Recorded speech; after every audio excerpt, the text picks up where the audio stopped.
Hello friends, good morning. Welcome back to my channel life with Lakshmi. आज हम बात करते हैं सीटेट के बारे में। जो पहली बार देने जा रहे हैं या जिन्होंने 2-3 बार दिया और क्लियर नहीं हो पाया, अगर आप दिसंबर में सीटेट देने जा रहे हैं तो यह वीडियो ज़रूर देखें और लास्ट तक वीडियो में बने रहें। मैं बताने वाली हूँ इम्पोर्टेंट टॉपिक और किसका कोर्स परचेज करके आप फर्स्ट अटेम्प्ट में सीटेट क्लियर कर सकते हैं। अगर आपका सीटेट क्लियर हो जाता है तो आप ऑल ओवर इंडिया में कोई भी वैकेंसी आती है तो आप अप्लाई कर सकते हैं और अपने स्टेट में भी एलिजिबल हो जाएंगे। अदर स्टेट में अगर वैकेंसी आती है और मौका मिलता है आपको तो आप अप्लाई ज़रूर करें, क्योंकि अपने स्टेट में भरोसा मत कीजिए।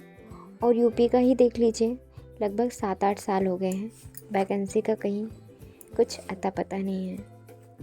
सीटेट क्लियर करना कोई बहुत बड़ी बात नहीं है, बस आपको पता होना चाहिए कौन सा टॉपिक पढ़ना है और कौन सा टॉपिक छोड़ना है। सीटेट में लगभग 75 क्वेश्चन की पेडागॉजी आती है, जिसमें से जो आपके इस अंडरस्टैंडिंग पे बेस्ड होती है। अगर आपने डीएलएड या बीएड में अच्छे से पढ़ा होगा तो आप क्वेश्चन को पढ़ के ईज़िली 60+ क्वेश्चन पेडागॉजी से ही गेन कर सकते हैं। और जो 30 नंबर आप अदर सब्जेक्ट से लाएंगे, टोटल मिला के आपके 90 मार्क्स हो गए, जो अदर स्टेट के लिए फिक्स होते हैं। ओबीसी के लिए अदर स्टेट में 90 मार्क्स और अपने स्टेट में 82 मार्क्स लाना क्वालिफाई माना जाता है। सीटेट में हिंदी और इंग्लिश में 15 के पैराग्राफ से क्वेश्चन आते हैं, जो बहुत ज़्यादा टफ नहीं होते हैं। अगर आप उनको अच्छे से पढ़ेंगे तो आपको पैराग्राफ से ईज़िली सॉल्व कर पाएंगे और अच्छे नंबर गेन कर सकते हैं। सीडीपी में जीन पियाजे का संज्ञानात्मक का विकास का सिद्धांत, कोहल वर्ग का नैतिक विकास का सिद्धांत, वायुगोत्स्की का सामाजिक विकास का सिद्धांत, कोफ्का कोहलर का सूझ का सिद्धांत, इन सब टॉपिक से 4 से 5 क्वेश्चन आना कंपलसरी होता है। तो आप सीडीपी में इन टॉपिक्स को 2-3 बार रिवाइज करें और जितने क्वेश्चन आपको मिल रहे हैं उनकी प्रैक्टिस करें। सीडीपी के लिए आप सचिन सर को और हिमांशी मैम को फॉलो कर सकते हैं, और चंद्रा इंस्टीट्यूट के आरपी मिश्रा सर भी सीडीपी बेस्ट पढ़ाते हैं, जिनसे मैंने भी पढ़ी थी। तो आप इन टीचर्स को फॉलो करके, जिनका पढ़ाया हुआ आपके समझ में आता है, आप सीडीपी के लिए पढ़ सकते हैं और अपना सब्जेक्ट स्ट्रॉन्ग कर सकते हैं। ईवीएस के लिए आप एनसीईआरटी बुक्स को फॉलो करें। डायरेक्ट क्वेश्चन जो बनते हैं एनसीईआरटी बुक्स की लाइन से ही उठा लिए जाते हैं। अगर आपको एनसीईआरटी बुक्स नहीं मिल रही है कहाँ से पढ़ें, तो एनसीईआरटी बुक्स का ऐप डाउनलोड कर लीजिए।